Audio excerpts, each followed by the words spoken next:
In this session, we discuss the testing of hypotheses using parametric methods. These parametric methods are also called standard tests of hypotheses. First of all, let us understand what is a hypothesis. Hypothesis is usually considered as a principal instrument in research. Its main function is to suggest new experiments and observations. In fact, many experiments are carried out with the deliberate object of testing hypotheses. Decision makers often face situations wherein they are interested in testing hypotheses on the basis of available information and then take decisions on the basis of such testing. Ordinarily, when one talks about hypothesis, one simply means a mere assumption or some supposition to be proved or disproved. So this point can be noted. When one talks about hypothesis, one simply means a mere assumption or some supposition to be proved or disproved. But for a researcher, hypothesis is a formal question that he intends to resolve. For example, consider the following statements. Students who receive counseling will show a greater increase in creativity than students not receiving counseling. Or, the automobile A is performing as well as automobile B. These are hypotheses capable of being objectively verified and tested. Thus, we may conclude that a hypothesis states what we are looking for, and it is a proposition which can be put to a test to determine its validity. Now we discuss the characteristics of hypothesis. Hypothesis must possess the following characteristics. Hypothesis should be clear and precise. Hypothesis should be capable of being tested.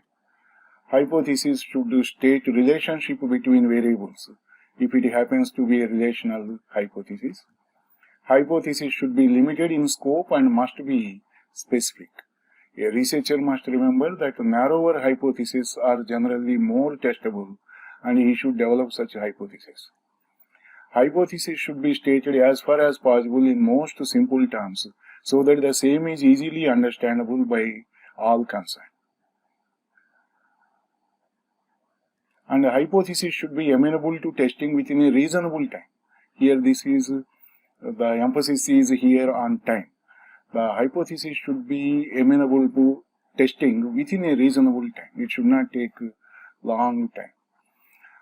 Hypothesis must explain the facts that gave rise to the need for explanation.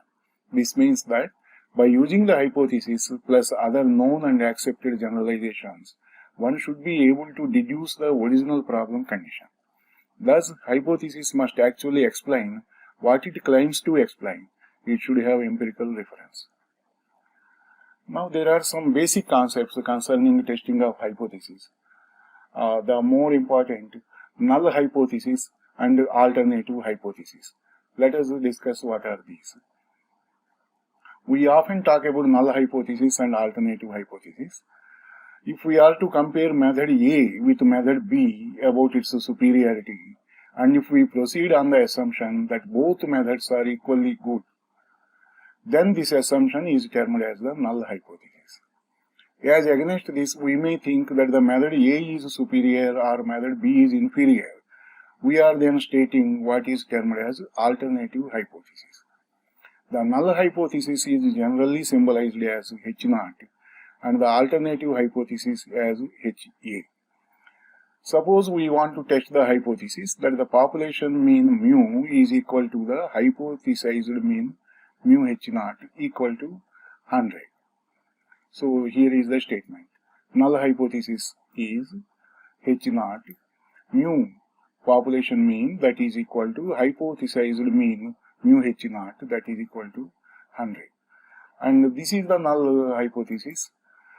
And what are the alternative hypotheses? These are. In our sample results, if our sample results do not support this null hypothesis, we should conclude that something else is true. What we conclude rejecting the null hypothesis is known as alternative hypothesis. And for example, here, Alternative hypothesis is indicated by HA. Mu not equal to mu H naught. That means population mean is not equal to the hypothesized mean of 100. That means the alternative hypothesis is that the population mean is not equal to 100. It may be more or less than 100. And here mu greater than mu H naught. That means population mean is greater than 100. Mu less than mu H naught means population mean is less than 100. All these three are alternative hypotheses. And this is one alternative hypothesis, this is another alternative hypothesis, this is another alternative hypothesis. So three alternative hypotheses are existing here. And then we have to keep in view certain considerations in the choice of null hypothesis. Which hypothesis we treat as null hypothesis? For that there are some considerations. One of the considerations is given here. Alternative hypothesis is usually the one which one wishes to prove, and the null hypothesis is the one which one wishes to disprove. Thus, a null hypothesis represents the hypothesis we are trying to reject, and alternative hypothesis represents all other possibilities. As in this example we have seen, there are three possibilities for the alternative hypothesis. If the rejection of a certain hypothesis when it is actually true involves great risk, it is taken as null hypothesis. Null hypothesis should always be specific hypothesis. It should not state about or approximately a certain value. Here also in this example we have seen null hypothesis is specified as mu is equal to mu H naught is equal to 100.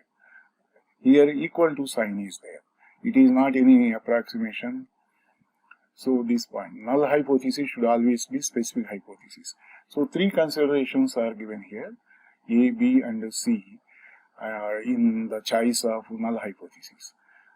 Then the next concept is the level of significance. This is very important concept in the context of hypothesis testing. It is always some percentage, usually 5%. Sometimes it is taken as 1% also. And this percentage should be chosen with great care, thought and reason. And for example, the 5% level of significance means that researcher is willing to take as much as a 5% risk of rejecting the null hypothesis when the null hypothesis H naught happens to be true. This point you can observe. 5% level of significance means that researcher is willing to take as much as 5% risk of rejecting the null hypothesis when it happens to be true. And then the next concept is decision rule or test of hypothesis. Given a hypothesis H naught and an alternative hypothesis HA, we make a rule which is known as a decision rule, according to which we accept the null hypothesis or reject null hypothesis. Actually, when we are accepting null hypothesis means we are rejecting the alternative hypothesis, and rejecting the null hypothesis means accepting the alternative hypothesis. For example, a decision rule is like this. We might test 10 items in the lot and plan our decision saying that if there are none or only one defective item among the 10, we will accept H naught. Otherwise, we will reject H naught. This sort of basis is known as decision rule. Then the concepts are type 1 and type 2 errors. And please see this table. Null hypothesis, it is actually true, and we accept this, then that is the correct decision. But if we reject that null hypothesis, even though it is in fact true, then we call that as type 1 error, also called alpha error. And take the other case. The null hypothesis is actually false, but we are accepting that null hypothesis. Then it leads to type 2 error. This error is also called beta error. And when H naught is false and we are rejecting that H naught, then that is correct decision. So this is about this type 1 and type 2 errors. For instance, if we fix it at 1% level of confidence, we will say that the maximum probability of committing type 1 error would only be 0.01. If it is 5% level of confidence, then significance, then we say the maximum probability of committing type 1 error would be 0.05. But here 1% is mentioned, so here 0.01 is written.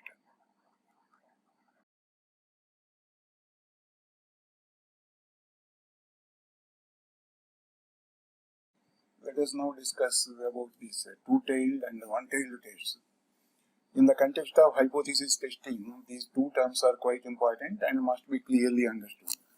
A two-tailed test rejects the null hypothesis if the sample mean is significantly higher or lower than the hypothesized value of the mean of the population.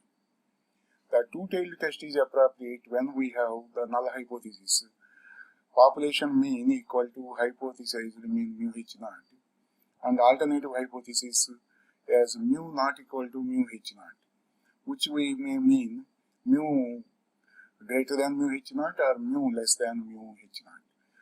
By this mu not equal to mu h naught, there are two possibilities, either mu greater than mu h naught or mu less than mu h naught. Thus, in a two-tailed test, there are two rejection regions, one on each tail of the curve, which is illustrated here. This is for 5% significance level. This white portion is indicating 95% of area, and here this shaded portion, this right side and this left side. Here 2.5% of area and here 2.5% of area, total 5% of area. And this is considered as rejection region, and this is also considered as rejection region. And the portion within this z equal to 1.96 and z equal to minus 1.96, that is considered as a acceptance region. Accept the null hypothesis if the sample mean x bar falls in this region. Otherwise, reject.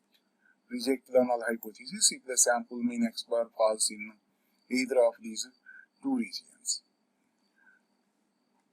And now, the same thing is explained here, acceptance region and rejection region. But there are situations when only one-tailed test is considered appropriate. A one-tailed test would be used when we are to test whether the population mean is either lower than or higher than some hypothesized value.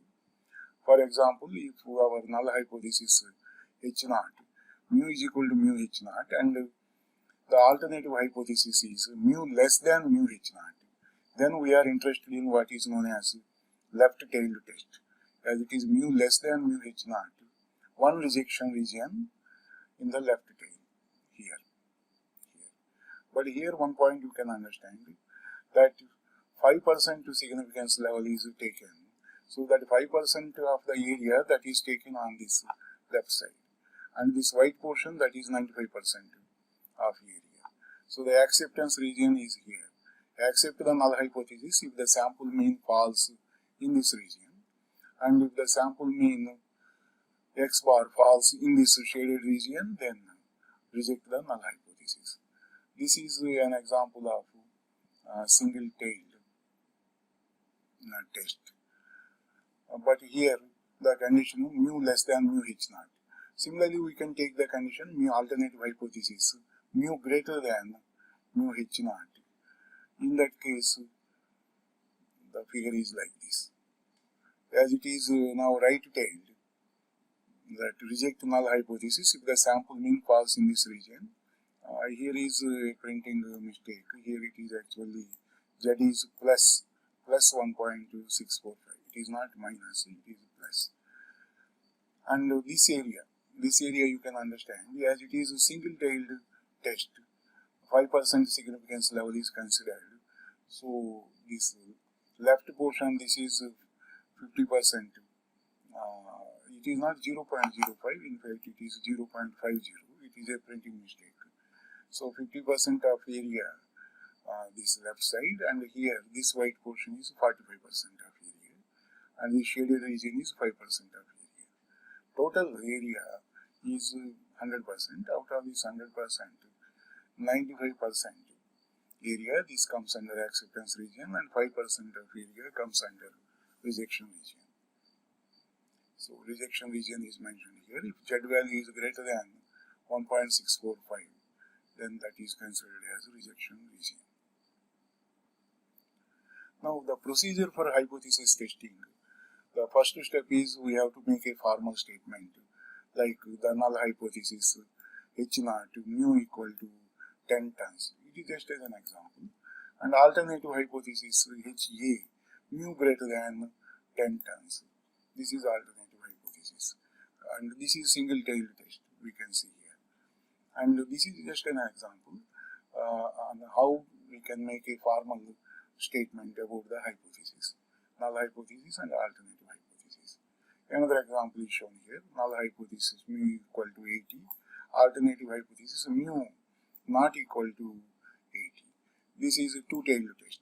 As mu not equal to 80, the mu either less than 80 or greater than 80. Those two are alternative hypotheses.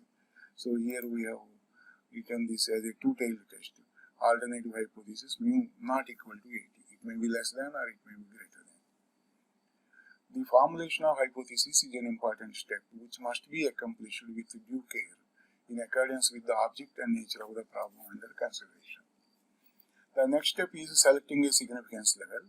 Generally, either 5% level or 1% level is adapted for the purpose. And the factors that affect the level of significance are magnitude of the difference between sample means, size of the samples, variability of measurements within samples, whether the hypothesis is directional or non-directional, like that. In brief, the level of significance must be adequate in the context of the purpose and nature of inquiry. Then third step is deciding the distribution to use. The choice generally remains between normal distribution and the t-distribution. And then selecting a random sample and computing an appropriate value. And then calculation of the probability. And after calculating the probability, we have to compare that calculated probability with the specified value for alpha. Here, comparing the probability. This step consists in comparing the probability calculated with the specified value for alpha.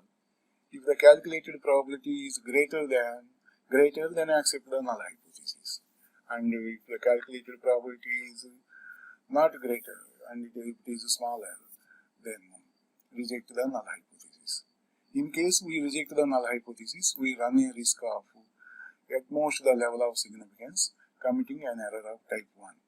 But if we accept H naught, then we run some risk, the size of which cannot be specified as long as the H naught happens to be vague rather than specific, of committing an error of type 2. Here is the flow diagram, and actually the steps whatever we have discussed here. The procedural steps: making a formal statement, selecting a significance level, deciding the distribution to use, selecting a random sample and computing an appropriate value, calculation of the probability, comparing the probability. These steps are shown here in the flow diagram. Then we go to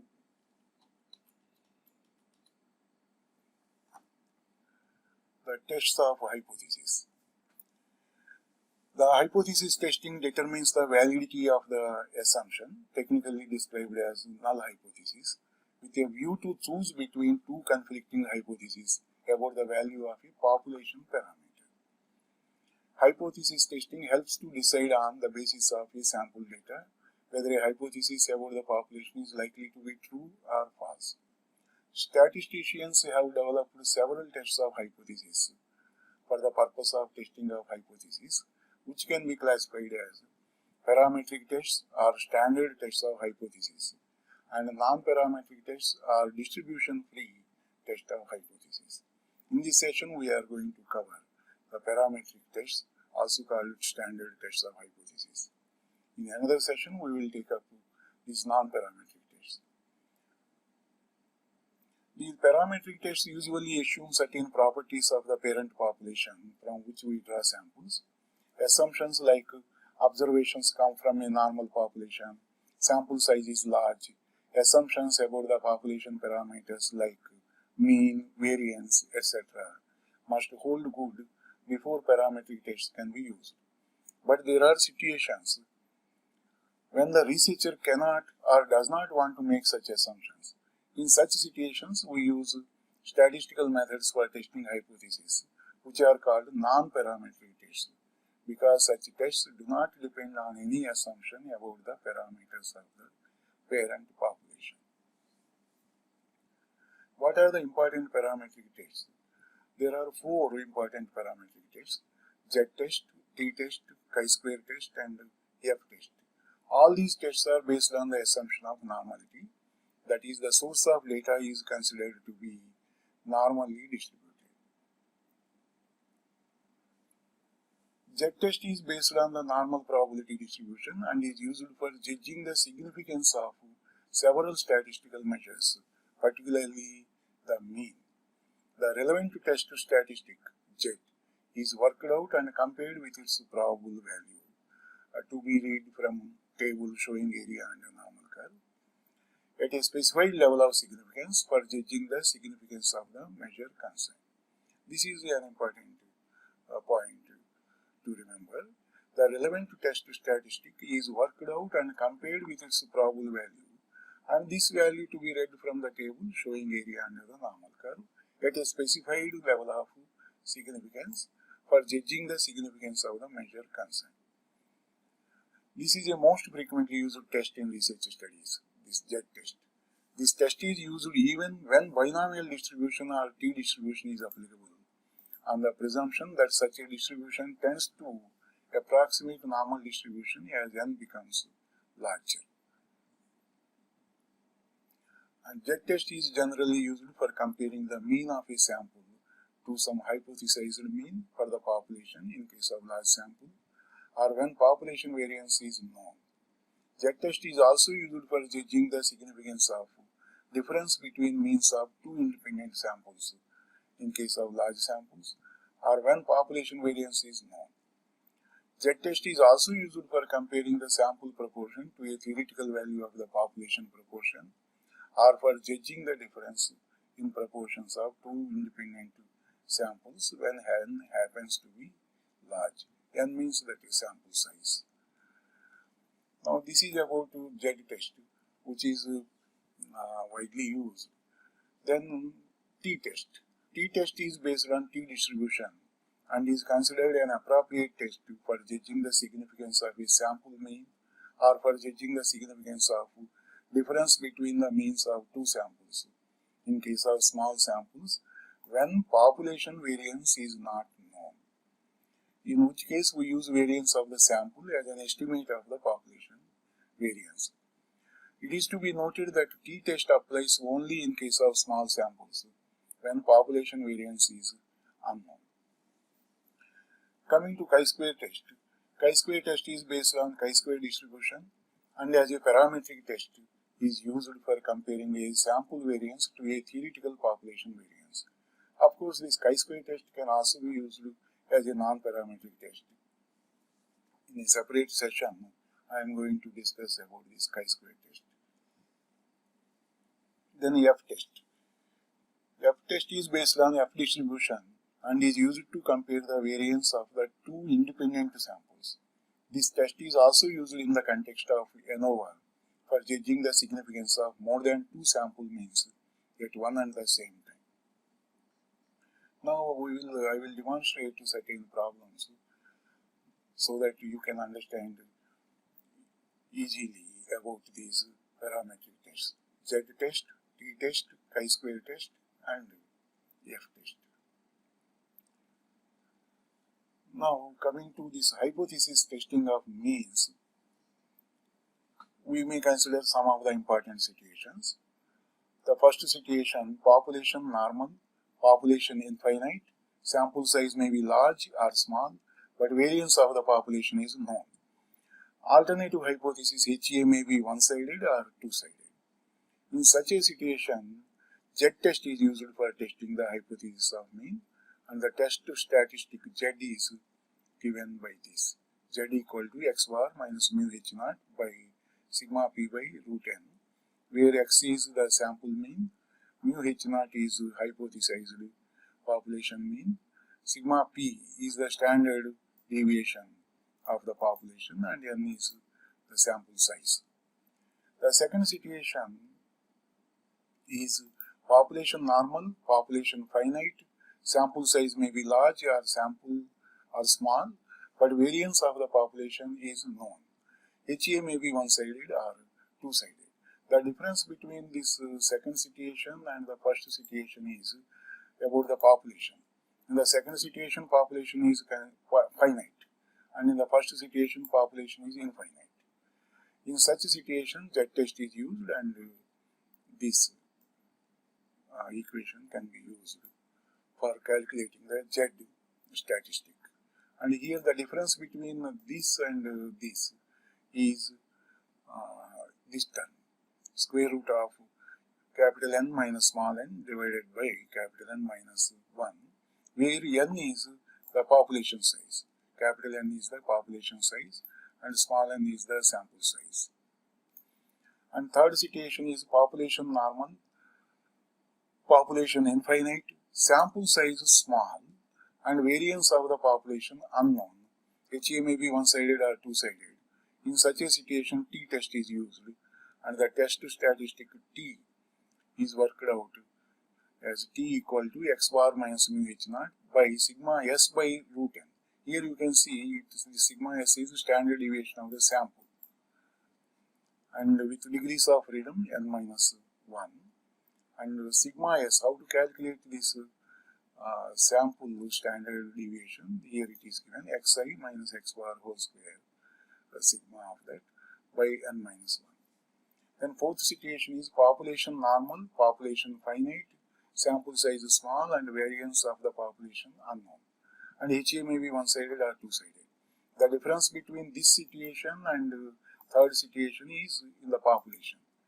In this fourth situation, population is finite, and in the third situation, population is infinite. In this case also, t statistic is used, and using this.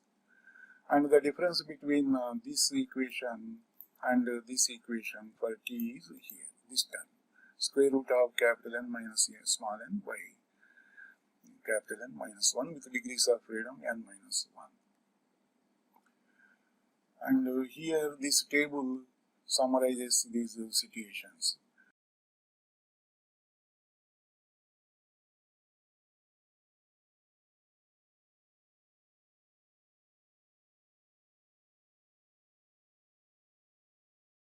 The fifth situation is population may not be normal but large.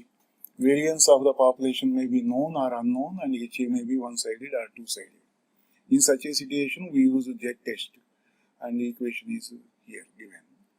But this equation applies in case of infinite population when variance of the population is known.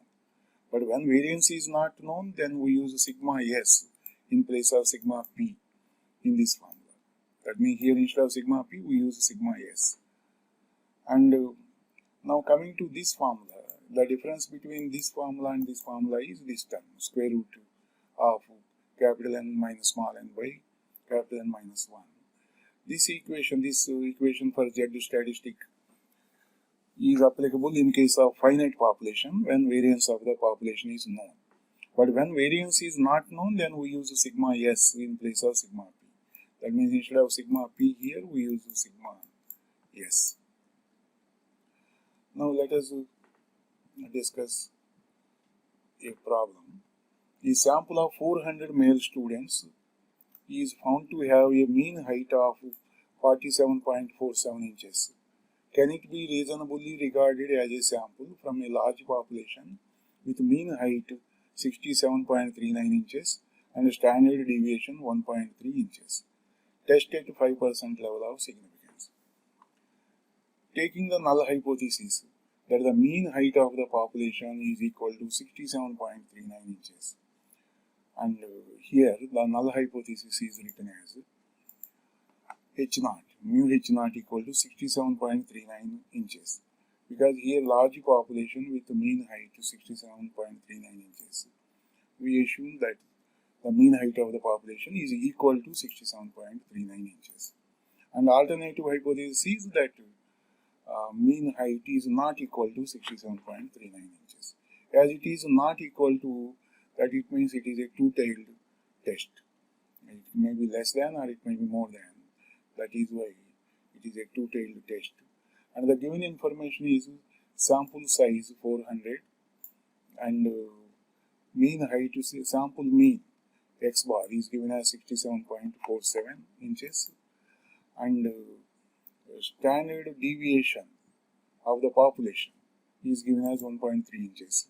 So sigma p is 1.3 inches. Assuming the population to be normal, then Z statistic is used. Z is calculated as x bar minus mu h naught by sigma p by root n. And by substituting these values, x bar and our population mean is 67.39. Population mean, hypothesized population mean, by sigma p 1.3 by square root of 400. This is coming as 1.231. This calculated value of Z, then we compare that with this tabulated value and we can find out the region also. And this value, as we have seen, corresponding to 5% level of significance.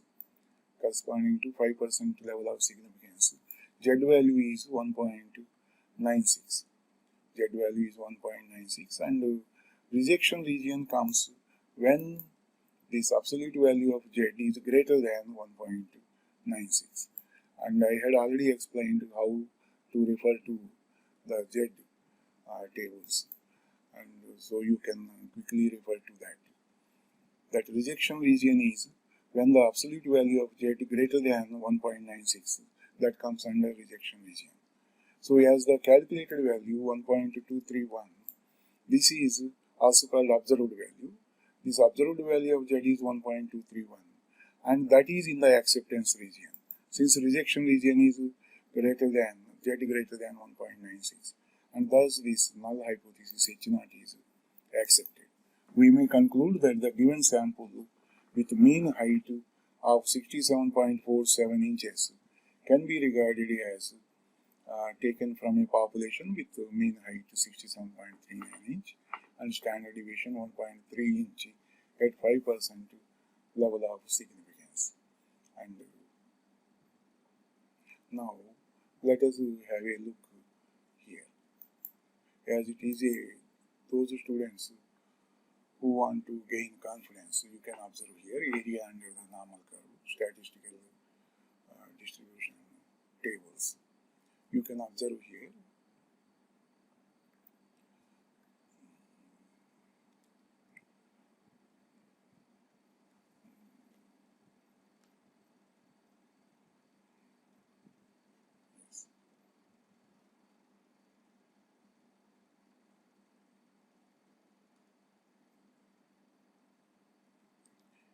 here. So 1.9 and this is here 6. Corresponding to 1.96, we have 0.4750. This is one side, 0.4750. And if we multiply this, then that becomes 0.95, 95% area of the normal distribution curve. And as it is a two-tailed test, 2.5% area on the right side and 2.5% area on the left side. That is why the value here is here 1.9 and then considering this 6. Now we have taken Z value as 1.96. And the rejection, if the value, this calculated value, if this is between minus 1.96 to plus 1.96, then that is accepted. In our case, it is 1.231, which is within minus 1.96 to plus 1.96. So this is accepted. So H0 is accepted. And now another illustration. Suppose we are interested in a population of 20 industrial units of the same size, all of which are experiencing excessive labor turnover problems. The past records show that the mean of the distribution of annual turnover is 320 employees with a standard deviation of 75 employees. A sample of 5 of these industrial units is taken at random, which gives a mean of annual turnover as 300 employees. Is the sample mean consistent with the population mean? Tested 5% level. Here if you observe the sample is what is the sample size? 5. So 5 of these industrial units is taken at random. So sample size is 5, and population size can be considered 20, because there are 20 industrial units of the same size, and we have taken a sample of 5 of these industrial units. So small n equal to 5 and capital N equal to 20. And then what is the given data if we observe? The past records show that mean of the distribution of annual turnover is 320 employees with a standard deviation of 75 employees. A sample of 5 of these industrial units is taken at random, which gives a mean of annual turnover as 300 employees. That means based on the sample, the mean of annual turnover is 300. So X bar is taken as 300, and population mean is taken as 320. So our null hypothesis is mu H naught equal to 320 employees, and alternative hypothesis is that mu H naught not equal to 320 employees. And now, which statistic we use here? If we think or if we read carefully, here population is finite, it is not infinite, and sample size is small.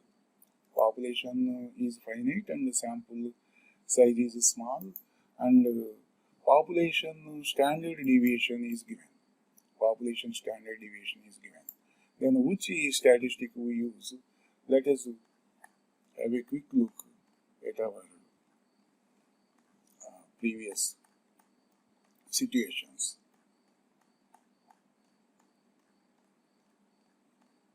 Here you can observe this second situation. Population normal, population finite, sample size may be large or small. In our case, the sample size is small, and variance of the population is known. Actually, standard deviation of the population is given in the problem. The square of standard deviation is called variance of the population. So, the situation 2 suits to us. So, Z value is calculated using this equation, and that equation is reproduced in this illustration. Yes. So now here X bar is 300, mu H naught is population mean 320, sigma p 75, and square root of n, and capital N is 20, small n is 5. By substituting these values, we have obtained Z statistic value as minus 0.67, and we have to test it at 5% level of significance, as I have shown just now from that normal distribution table. The Z value is corresponding to 1.96, that is between minus 1.96 to plus 1.96, and it is a two-tailed test. So the any value of Z falling between minus 1.96 to plus 1.96, that is acceptable. And here the Z value calculated is minus 0.67, which is well within minus 1.96 to plus 1.96. So this is null hypothesis is accepted. Null hypothesis is accepted means sample mean is consistent with the population mean. That is, the population mean 320 is supported by sample results. Now let us consider another illustration. The specimen of copper wires drawn from a large lot have the following breaking strength in kg weight. So this is the breaking strength. And test using T statistic whether the mean breaking strength of the lot may be taken to be 578 kg weight. Tested 5% level of significance. Verify the inference so drawn by using Sandler's A statistic as well. Of course, we are not going to deal with this Sandler's A statistic. We will apply t-test here. Why t-test here? Here you can observe that sample size is small. Of course, here printing mistake. Sample size is small since n equal to 10. These values 10, and the population standard deviation is not known, and that is why we are using t-test. And small sample size and population standard deviation is not known. That is why we use t-test. And here the population that is considered as here this is the sample. So population is considered as infinite. Population is considered as infinite. Now, which situation suits to this? If we go back,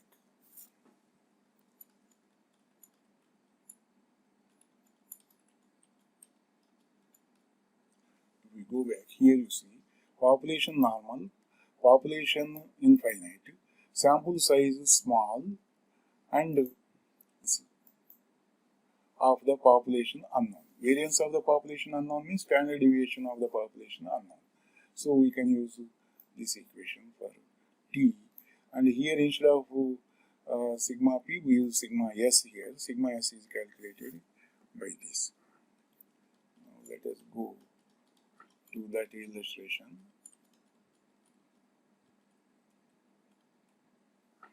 Yes. So t is calculated by this. For this, we need here x bar and mu h naught to sigma s and small n. And small n, we know that it is equal to 10. And now we have this data to find x bar and sigma s. And yes, null hypothesis is already made that mu equal to mu h naught, that is 578 kg. Because test whether the mean breaking strength of the lot may be taken to be 578 kg. So that is why we are considering that as the null hypothesis. Mu equal to mu h naught equal to 578. And alternative hypothesis is mu not equal to mu h naught. Now, based on this data, 10 data, we have calculated the sigma xi and x bar. X bar is 572 kg. Then sigma s is calculated as square root of sigma xi minus x bar whole square by n minus 1. And for that purpose, we have calculated xi minus x bar in this column and xi minus x bar whole square in this column. And summation of this column 16, 0, 36, 4, 0, 576 and 78, 784, that is coming as 1456, and that value is substituted here. And finally we are getting sigma s as 12.72 kg. Hence, by substituting all these values, we are getting t as x minus the mu h naught by the sigma s by root n, that is minus 1.488. Now coming to the degrees of freedom, that is calculated as n minus 1, that is 10 minus 1 equal to 9. And as HA is two-sided, you can observe here, HA is two-sided, mu not equal to mu h naught. That means it may be mu less than or mu greater than. So as it is two-sided, we shall determine the rejection region applying two-tailed test at 5% level of significance, and it comes to as under using table of t distribution for 9 degrees of freedom. I show you that t distribution. Here these are critical values of students' t distribution, and here for 9 degrees of freedom, and the level of significance for two-tailed test. Here 5% level of significance is here. So corresponding to this column and corresponding to this 9, we have 2.262. 2.262 we are having, corresponding to 9 degrees of freedom and 5% level of significance. So that value is written here.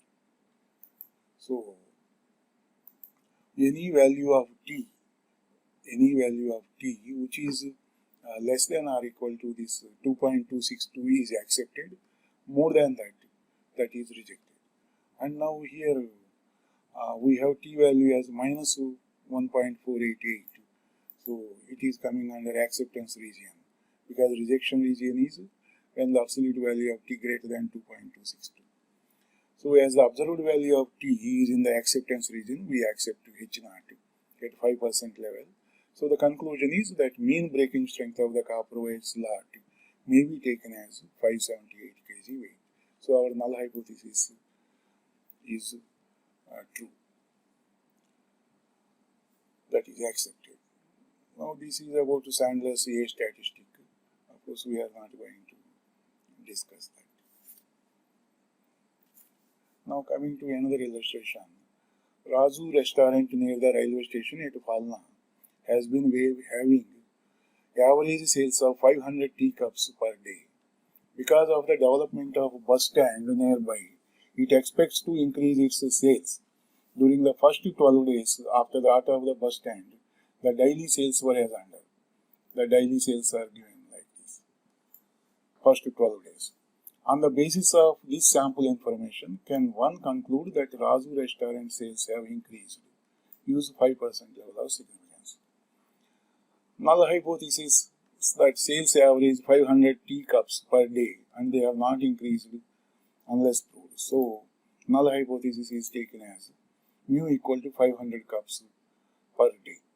And the alternative hypothesis is taken as mu greater than 500, one-tail test, as we want to conclude that sales have increased. And now as the sample size is small, and here sample size is small, n equal to 12 days, 12.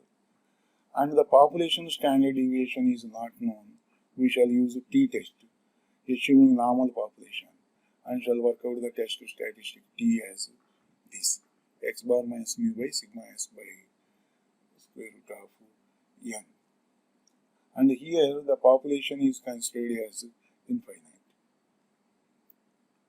So what we are doing here, xi values for 12 days, xi minus x bar whole square, then summation of xi minus x bar whole square, then sigma s is calculated using this equation. Sigma s is 46.68, then from that t value is calculated, x bar minus the population mean, and then sigma s by square root of n. This is coming as 3.558. Now the degrees of freedom n minus 1 is equal to 12 minus 1, that is 11. So now for 11 degrees of freedom, and for this single sided, that is one sided at 5% level of significance, let us see here. Level of significance for one-tailed test corresponding to this 11 degrees of freedom and 5% level of significance, that is coming under this column, and corresponding to 11 degrees of freedom we have 1.796. So that value is shown here. So if t value is greater than 1.796, then that comes under rejection region. In our case, the calculated value is more than this 1.796. So null hypothesis is rejected at 5% level of significance. So null hypothesis is rejected means alternative hypothesis is accepted. So we can conclude that Raju restaurant's sales have increased. Here you can see that mu greater than 500.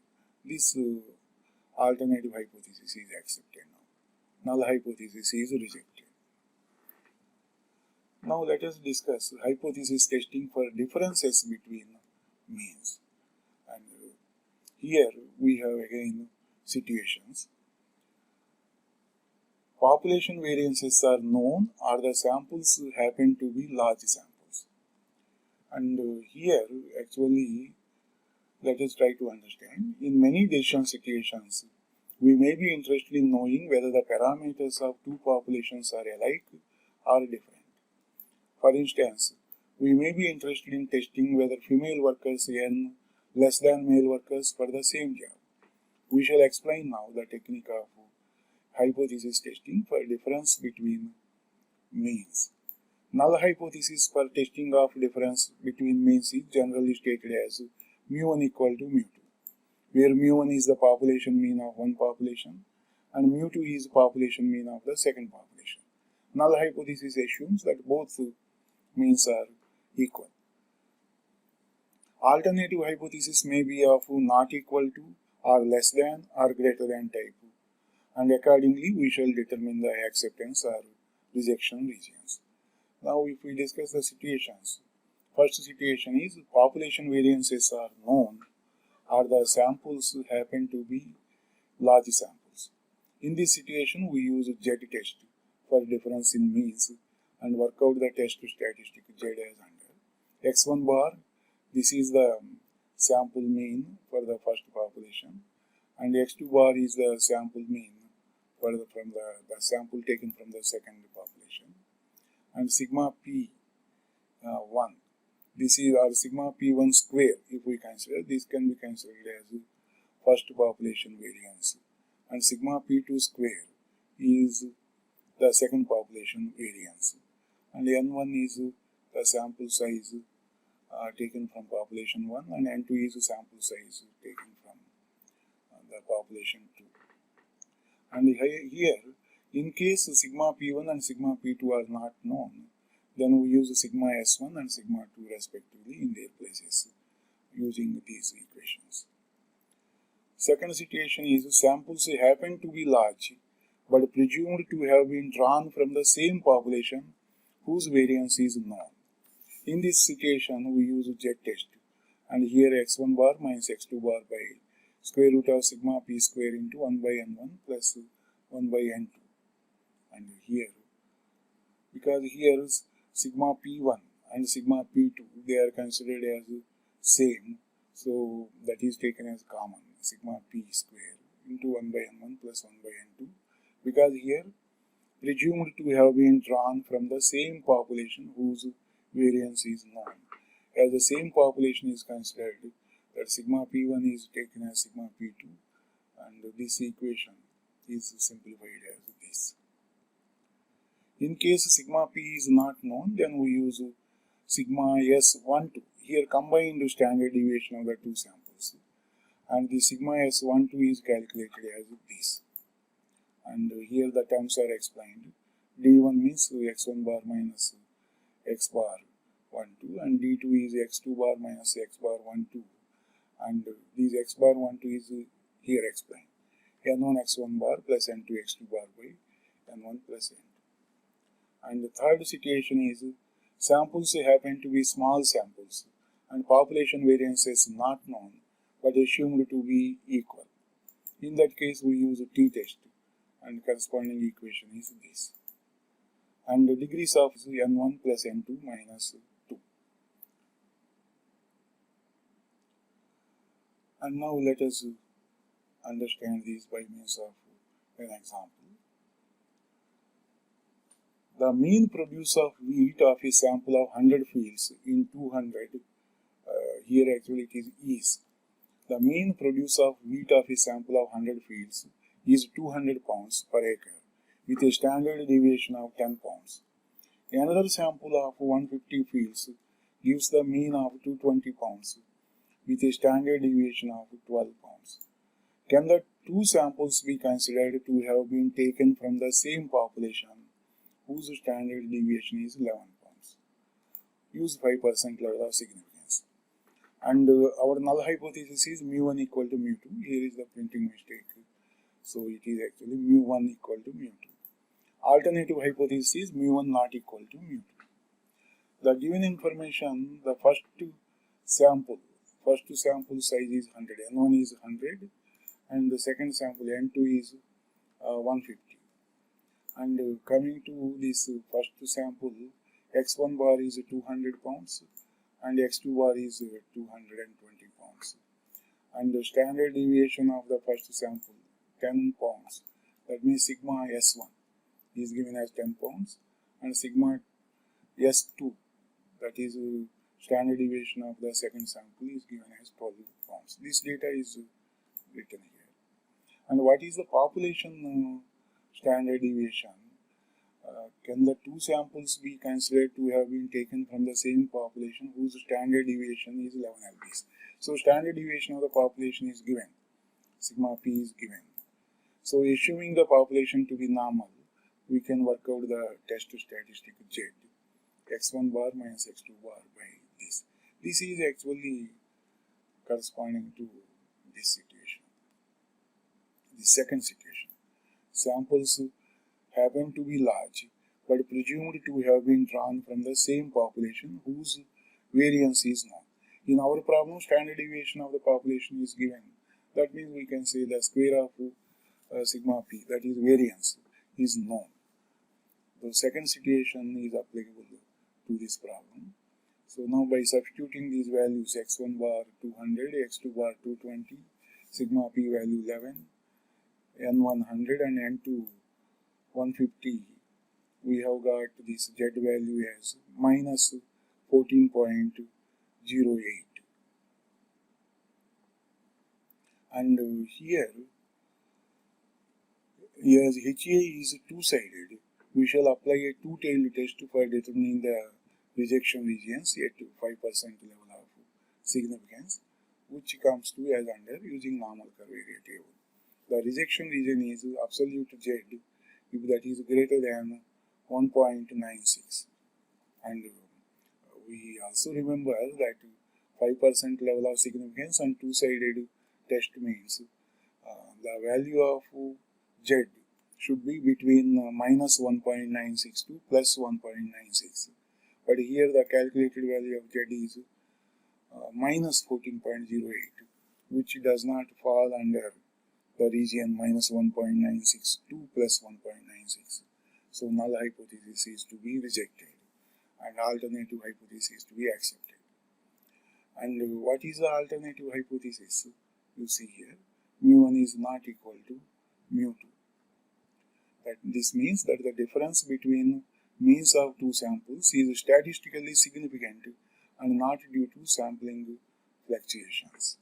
So we are now saying that mu1 is not equal to mu2. That means there is difference between the means of means. And statistically significant here because null hypothesis is rejected and alternative hypothesis is accepted. So two samples cannot be considered to have been taken at 5% level of significance from the same population whose standard deviation is 11 points. This means that the difference between means of two samples is statistically significant. Now let us take another illustration. A simple random sampling survey in respect of monthly earnings of semi-skilled workers in two cities gives the following statistical information: city and mean monthly earnings, standard deviation of sample data of monthly earnings, size of the sample. And the null hypothesis we assume mu1 equal to mu2 and alternative hypothesis mu1 not equal to mu2. And for the first sample data is given x1 bar 695 and the standard deviation of the first sample is given as 40, n1 is given as 200. And for sample 2 we have x2 bar 710 and sigma s2 60 and sample size 175.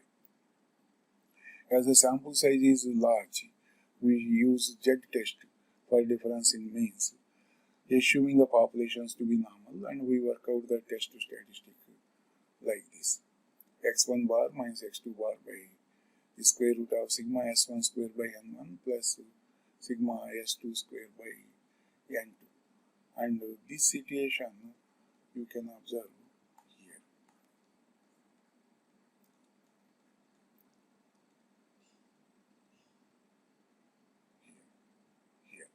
Population variances are known or the samples happen to be large samples. Samples happen to be large samples. And when these sigma p1 and sigma p2 are not known, we use sigma s1 and sigma s2 respectively. As now we have sigma s1 and sigma s2, In this particular illustration, we are considering that as this similar to situation 1 here.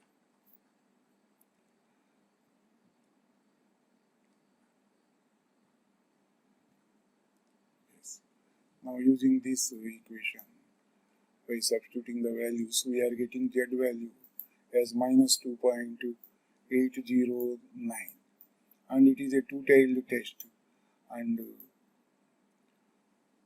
then this value minus 2.809 is not falling in the acceptance region. Acceptance region is between minus 1.962 plus 1.96, as it is crossing that. So the null hypothesis is rejected and alternative hypothesis is accepted. Null hypothesis is rejected means mu1 is not equal to mu2, and so we conclude that earning of workers in the two cities differ significantly. And if we take up another example, town A, town B, mean sales, variance, size of the sample, this data is given, and null hypothesis mu1 equal to mu2, alternative hypothesis mu1 not equal to mu2, and here we have this equation. Since in the given question variances of the population are not known and the size of the samples is small, we shall use t-test for difference in means, assuming the populations to be normal, and t-statistic is calculated using this equation with degrees of freedom n1 plus n2 minus 2. And this situation you can observe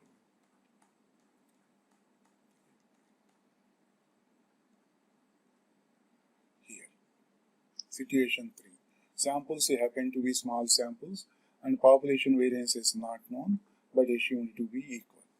So applying that situation here,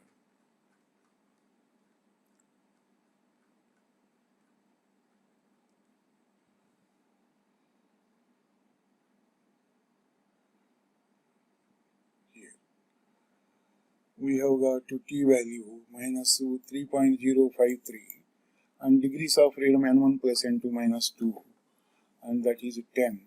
And if we see the t distribution table for 10 degrees of freedom, and let us go there.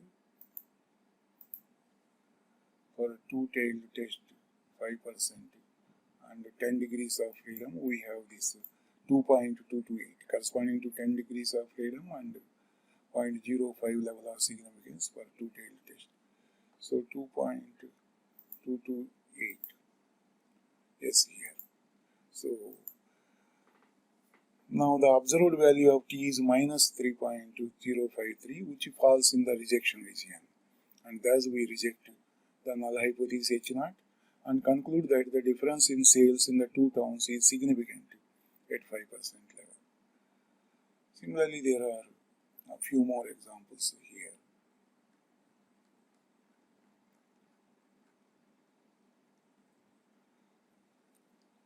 Okay. Our next topic is related to the proportions.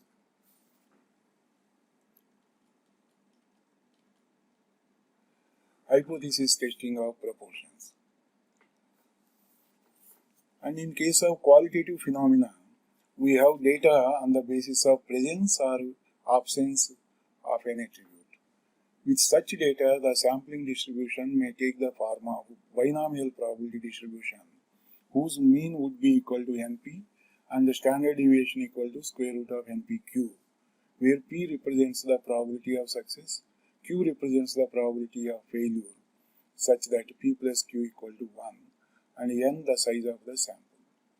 And instead of taking mean number of successes and standard deviation of the number of successes, we may record the proportion of successes in each sample, in which case the mean and standard deviation of the sampling distribution may be obtained as follows. That mean proportion of successes equal to P and the standard deviation of the proportion of successes square root of PQ by N. If sample size N is large, the binomial distribution tends to become normal distribution, and as such for proportion testing purposes, we make use of the test statistic Z as P cap minus P by square root of PQ by N, where P cap is the sample proportion.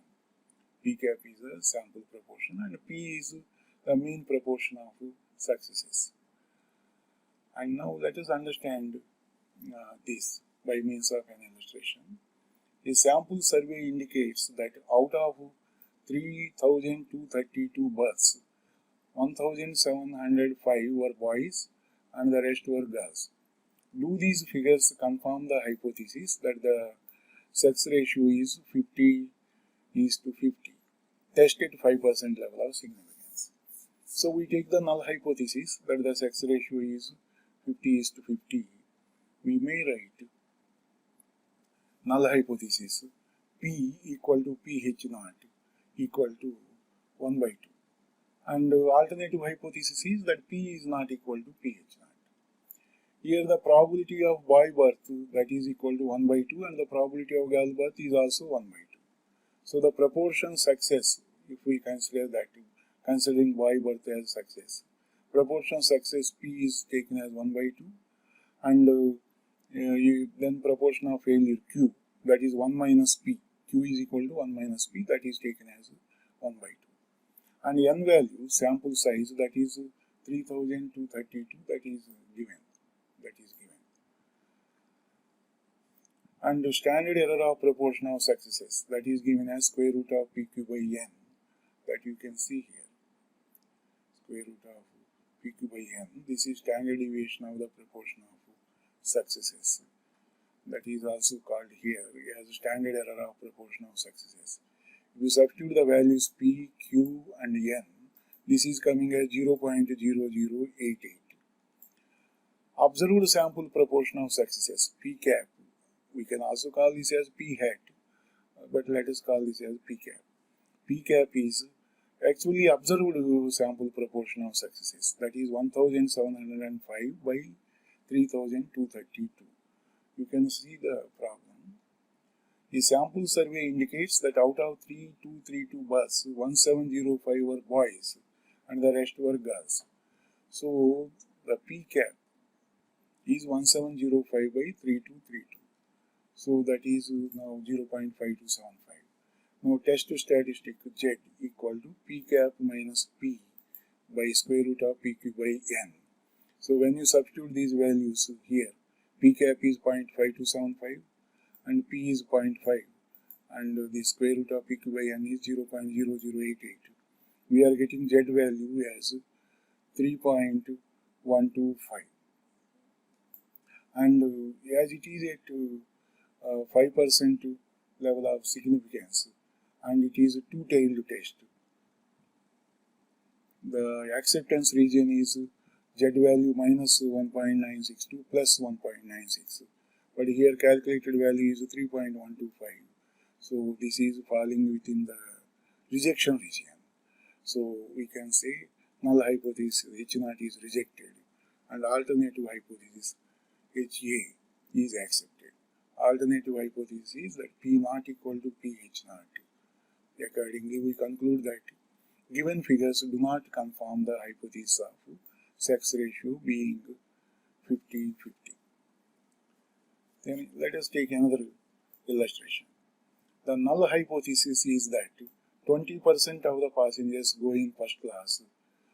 That means our H naught, P equal to 20% or 0.20. But management recognizes the possibility that this percentage could be more or less.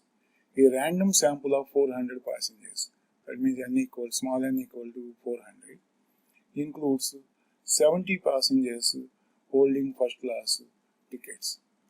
Can the null hypothesis be rejected at 10% level of significance? Here 10% level of significance is considered.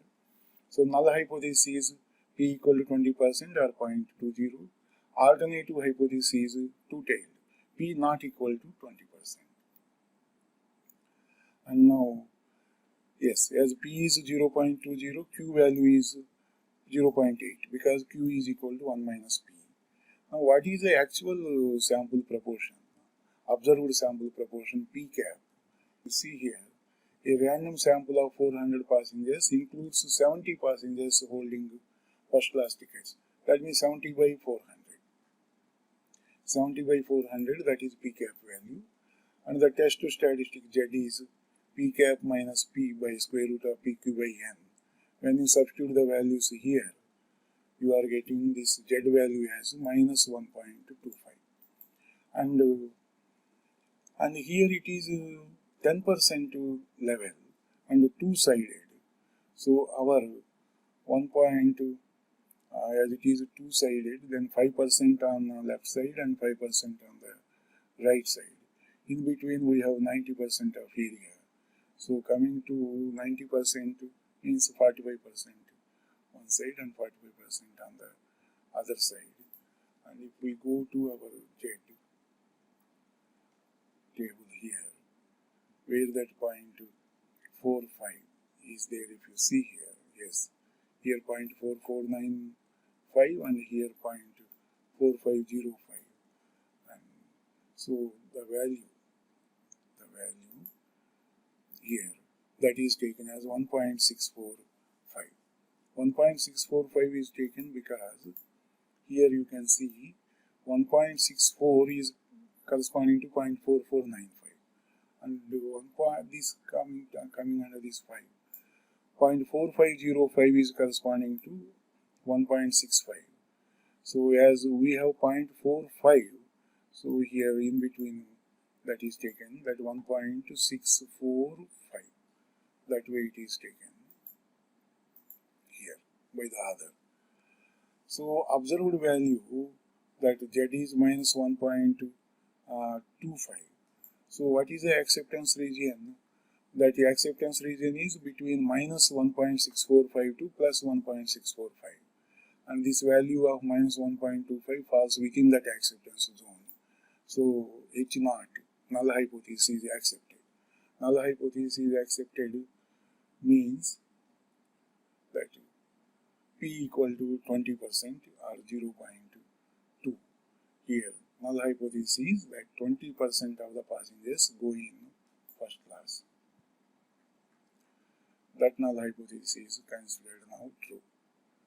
And now in this illustration, a certain process produces 10% defective articles. A supplier of new raw material claims that the use of his material would reduce the proportional defectives. A random sample of 400 units using this new material was taken, out of which 34 were defective units. That means P cap can be calculated as 34 by 400, observed proportion of successes. And 34 by 400, yes, that is given here as 0.085. Can the supplier's claim be accepted? Test at 1% level of significance. Here if we read the problem, a certain process produces 10% defective articles. So P is taken as 0.1 and Q is 1 minus 0.1, that is 0.90. Now Z value is calculated and P cap is 0.085 and P is 0.1, and by substituting the values of P, Q and small n, finally we got Z value as minus 1. And now corresponding to this, yes, alternative hypothesis, yes, here we have to discuss this also. Actually, null hypothesis H0, that is P is equal to 10% or 0.10, and alternative hypothesis that P less than 0.10, because the supplier claims that the new material will reduce proportion of defectives. Here proportion of defectives is taken as P, 0.1. So as the supplier is claiming that new material will reduce this proportion further. So P less than 0.10, this is the alternative hypothesis. This is one-sided test. So from the Z table, we can find that rejection region, Z less than minus 2.32. But as the computed value of Z does not fall in the rejection region, H0 is accepted at 1% level of significance. And we can conclude that on the basis of sample information, supplier's claim cannot be accepted at 1% level. Now if we go to the next topic, hypothesis testing for difference between proportions. This case comes under these two situations. If two samples are drawn from different populations, one may be interested in knowing whether the difference between the proportion of successes is significant or not. In such a case, we start with the hypothesis that the difference between the proportion of successes in sample 1, P1 cap, and the proportion of successes in sample 2, P2 cap, is due to fluctuations of random sampling. In other words, we take the null hypothesis as H0 P1 cap equal to P2 cap, and for testing the significance of difference, we work out the Z statistic using this equation. P1 cap minus P2 cap by square root of P1 cap multiplied by Q1 cap by N1 plus P2 cap multiplied by Q2 cap by N2. Here P1 cap is proportion of successes in sample 1, P2 cap is proportion of successes in sample 2, Q1 cap is 1 minus P1 cap, Q2 cap is 1 minus P2 cap, N1 is size of sample 1 and N2 is size of sample 2. And the standard error of difference between two sample proportions, that is given as square root of P1 cap Q1 cap by N1 plus P2 cap Q2 cap by N2. Now let us try to understand this by means of an illustration. And here, a star mark you can observe here, that here it is written this way, but that formula is used when samples are drawn from two heterogeneous populations, where we cannot have the best estimate of the common value of the proportion of the attribute in the population from the given sample information. But on the assumption that populations are similar as regards the given attribute, we make use of the following formula for working out the standard error of difference between proportions of two samples. In that case, this is P0 Q0 by N1 plus P0 Q0 by N2, where P0 is described as this. That is considered as best estimate of proportion in the population. Then Q0 is equal to 1 minus P0. Now, okay, let us come to this illustration. A drug research experimental unit is testing two drugs newly developed to reduce blood pressure levels. The drugs are administered to two different sets of animals. In group 1, 350 of 600 animals tested respond to drug 1, and in group 2, 260 of 500 animals tested respond to drug 2. The research unit wants to test whether there is difference between the efficacy of the said two drugs at 5% level of significance. How will you deal with this problem? Now, in this problem, we take the null hypothesis that there is no difference between the two drugs, that is P1 cap is equal to P2 cap. The alternative hypothesis can be taken as that P1 cap not equal to P2 cap. And now this P1 cap that is calculated as 350 by 600, because here it is given in the data. 350 of 600 animals tested respond to drug 1, and that way we have P1 cap 350 by 600, and from that Q1 cap is calculated, N1 is 600, then P2 cap is 260 by 500. This you can see, 260 of 500 animals tested respond to drug 2. So P2 cap, Q2 cap, and those are calculated, and N2 is 500. Then Z test to statistic. Z statistic that is calculated like this. And from this we got Z value as 2.093. And as HA is two-sided, then as explained already, if the calculated value of Z that is between minus 1.962 plus 1.96, then that is considered within the acceptance region. And here this value 2.093, that is actually it is in the rejection region, and thus H0 is rejected. H0 is rejected means P1 is not equal, P1 cap is not equal to P2 cap. We conclude that the difference between the efficacy of the two drugs is significant. So that way we can solve as many problems, we can discuss as many problems as possible. And here this illustration, at a certain date in a large city, 400 out of a random sample of 500 men were found to be smokers. After the tax on tobacco had been heavily increased, another random sample of 600 men in the same city included 400 smokers. Was the observed decrease in the proportion of smokers significant?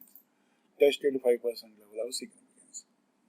We start with this null hypothesis. P1 cap is equal to P2 cap, and that means it remains unchanged. Proportion of smokers even after the heavy tax on tobacco remains unchanged.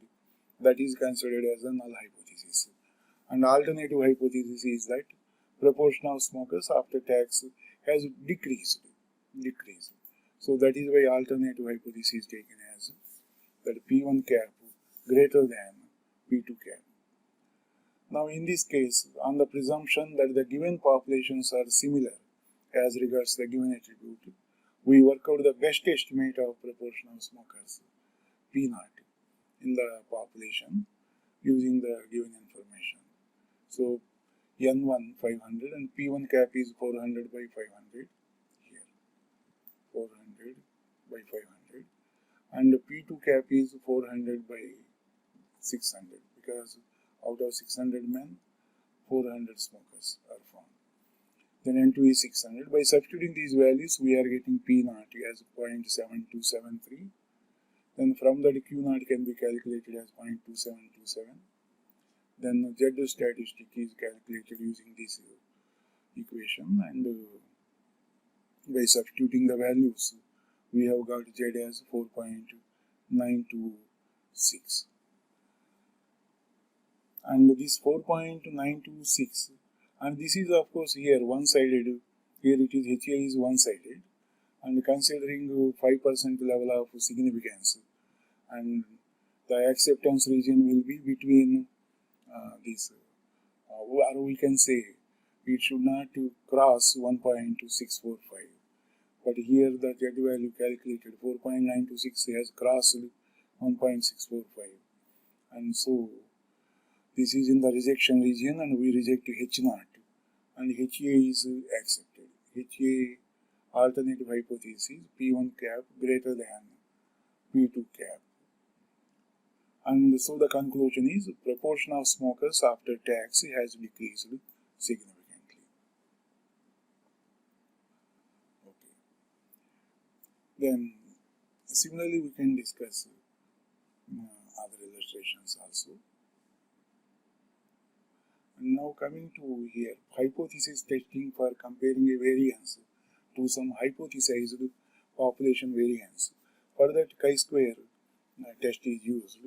That is, chi-square is given as sigma s square by sigma p square into n minus 1, where sigma s square is variance of the sample, sigma p square is variance of the population, and n minus 1 is the degrees of freedom, n being the number of items in the sample. And in fact, I have a special session exclusively on this chi-square test. In that I will explain a few problems related to chi-square test. Now coming to this F test, testing the equality of variances of two normal populations. And here, when we want to test the quality of variances of two normal populations, we make use of F test based on F distribution. In such a situation, null hypothesis happens to be this. That is, H0 sigma p1 square is equal to sigma p2 square, where this sigma p1 square and sigma p2 square represent the variances of two normal populations. This hypothesis is tested on the basis of sample data, and the test statistic F is found using sigma s1 square and sigma s2 square, the sample estimates for sigma p1 square and sigma p2 square respectively. And now F value is given this way. sigma s1 square by sigma s2 square, where sigma s1 square is given by this and sigma s2 square by this. While calculating this f, sigma s1 square is treated greater than sigma s2 square, which means that the numerator, that means whatever value we keep here in the numerator, that is always the greater variance. That means the greater variance we keep in the numerator and the smaller variance we keep in the denominator. Then tables for f distribution have been prepared by statisticians for different values of f at different levels of significance, for different degrees of freedom, for the greater and the smaller variances. By comparing the observed value of f with the corresponding table value, we can infer whether the difference between the variances of samples could have arisen due to sampling fluctuations. If the calculated value of f is greater than the table value of f at a certain level of significance for n1 minus 1 and n2 minus 2 degrees of freedom, we regard the f ratio as significant. Degrees of freedom for greater variance is represented as v1 and for smaller variance as v2. On the other hand, if the calculated value of f is smaller than its table value, we conclude that f ratio is not significant. If f ratio is considered non-significant, we accept the null hypothesis. But if f ratio is considered significant, we then reject H naught. These are some of the assumptions when we use the F test. The populations are normal, samples have been drawn randomly, observations are independent, and there is no measurement error. And the object of F test is to test the hypothesis whether the two samples are from the same normal population with equal variance or from two normal populations with equal variances. F test was initially used to verify the hypothesis of equality between two variances, but is now mostly used in the context of ANOVA. And here is an example. Two random samples drawn from two normal populations are sample 1. Here 1, 2, 3, 4, 5, 6, 7, 8, 9, 10. And in sample 2 we have 1, 2, 3, 4, 5, 6, 7, 8, 9, 10, 11, 12. Test using variance ratio at 5% and 1% level of significance whether the two populations have the same variances. Now we take the null hypothesis that sigma p1 square is equal to sigma p2 square. This is our null hypothesis. From the sample data, we work out sigma s1 square and sigma s2 square. Now here this is sample 1 and here it is sample 2. So from the given these 10 values of sample 1, we have calculated these terms. And from the given 12 values of sample 2, we have calculated here these terms. And from these terms, we calculated sigma s1 square and sigma s2 square. Then f value is calculated. F value is, as I said, whichever is greater variance that is kept in the numerator and smaller variance is kept in the denominator. Here greater variance is 28.55 and smaller variance that is for that sigma s1 square 13.33. So f value is 2.14. Now these degrees of freedom in sample 1, that is n1 minus 1, that is 10 minus 1, 9. And degrees of freedom in sample 2 is n2 minus 1, that is 12 minus 1, that is 11. Here there is a printing mistake we can observe. Here. F for n1 minus 1 and n2 minus 1. Here is a printing mistake. It can be taken as now 1. Because second sample degrees of freedom, second sample is indicated by n2. So degrees of freedom for the second sample is n2 minus 1. And now with this idea, now degrees of freedom in sample 1 equal to 9 and degrees of freedom in sample 2 is 11. Now V1 is taken as 11, and as the variance of sample 2 is greater variance, and V1 is taken as 11 and V2 is taken as 9. Now the table value of F at 5% level of significance for V1 is equal to 11 and V2 equal to 9 is 3.11. So V1 11 and V2 9. So we can see the table here.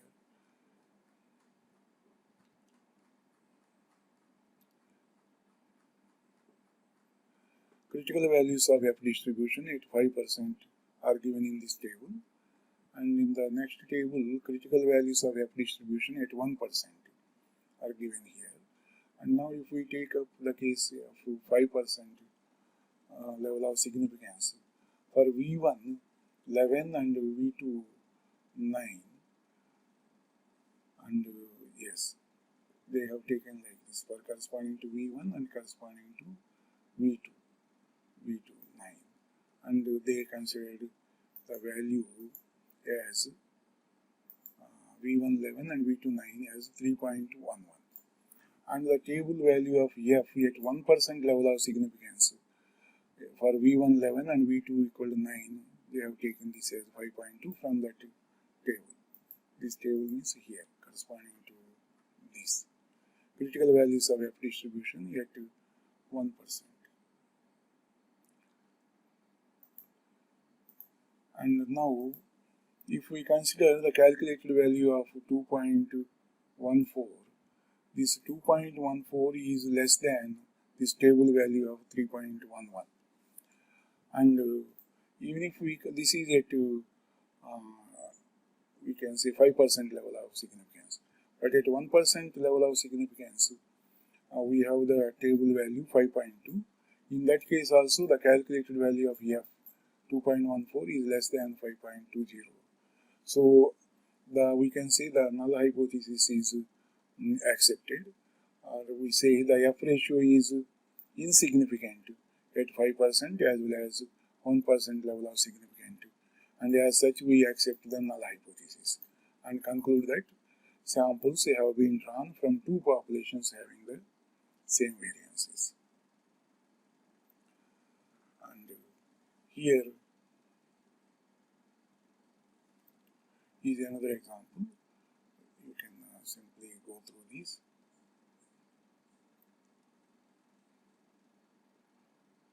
And here these topics we are not taking up now. And there are some limitations of the tests of hypothesis. These also you should keep in mind. The tests should not be used in a mechanical fashion. It should be kept in view that testing is not decision making itself. The tests are only useful aids for decision making. Hence, proper interpretation of statistical evidence is important to intelligent decisions. This is to be kept in mind. Then second point is tests do not explain the reasons as to why does the difference exist, say between the means of the two samples. They simply indicate whether the difference is due to fluctuations of sampling or because of other specific reasons. But the tests do not tell us as to which are the other reasons causing the difference. Results of significance tests are based on probabilities and as such cannot be expressed with full certainty. When a test shows that a difference is statistically significant, then it simply suggests that the difference is probably not due to chance. It may be due to certain specific causes. Statistical inferences based on the significance tests cannot be said to be entirely correct evidences concerning the truth of the hypothesis. This is especially so in case of small samples, where the probability of drawing erring inferences happens to be generally higher. For greater reliability, the size of samples be sufficiently enlarged. This is an important point. All these limitations suggest that in problems of statistical significance, the inference techniques or the tests must be combined with adequate knowledge of the subject matter, along with the ability of good judgment. In fact, this is the concluding statement of this unit. And now we have questions here. Of course, after this much discussion, I hope you will be able to answer to these questions easily. Like distinguish between the following: null hypothesis and alternative hypothesis, one-tailed test and two-tailed test, type 1 error and type 2 error, acceptance region and rejection region. Like that. What is a hypothesis? What characteristics it must possess in order to be a good research hypothesis? There is a problem. This numerical is easier, you can solve it. And the procedure of testing hypothesis requires a researcher to adapt to several steps. Describe in brief all such steps. This we have discussed already in the beginning. Briefly describe the important parametric tests used in context of testing hypothesis. How such tests differ from non-parametric tests, explain. And the important parametric tests, Z test, T test, chi-square test, and F test. We have discussed about all these tests, so you can write about these.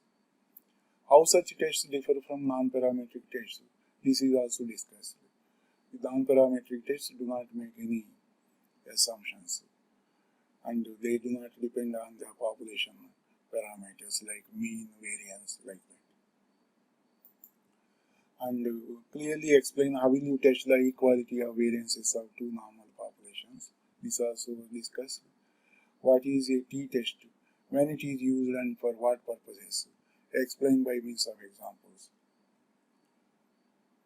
Point out the important limitations of the tests of hypothesis. Just before that concluding statement, this I treat as concluding statement, this last one. So and all these are limitations. 1, 2, 3, 4. 4 limitations are listed. And from problem number 4, we have this. A coin is tossed 10,000 times and head turns up 5,195 times. Is the coin unbiased? And in some dice throwing experiments, A threw dice 41,952 times, and of these 25,145 yielded a 4 or 5 or 6. Is this consistent with the hypothesis that the dice were unbiased? And a machine puts out 16 imperfect articles in a sample of 500. After machine is overhauled, it puts out 3 imperfect articles in a batch of 100. As the machine improved, tested 5% level of significance. So you can attempt the problems 9 to 12. I suggest you to attempt these problems 9 to 12. Then the problems 14 to 24. That means 14 onwards. 14 onwards you can attempt. These problems are similar to the problems which we have discussed so far in this unit. You can easily solve the problem number 14 to 24 up to this.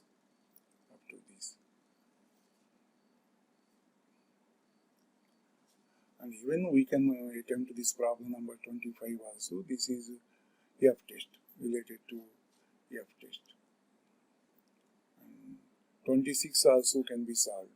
I have seen now. A sample of 600 persons selected at random from a large city gives the result that males are 53%. Is there reason to doubt the hypothesis that males and females are in equal numbers in the city? This also you can attempt. This is also this is one of the easiest problems. So have a look at the remaining problems also, but at least attempt up to this problem number 26. These are other problems also you can try. These also can be attempted. After trying these problems, if you get any doubts or if any clarifications are needed from my side, please contact me. My email address and phone numbers are given. And these are already known to you, known to my students, of course. And in the beginning of this presentation, my contact details are given. If anyone needs any clarification, then without any hesitation, I can be contacted. Thank you very much.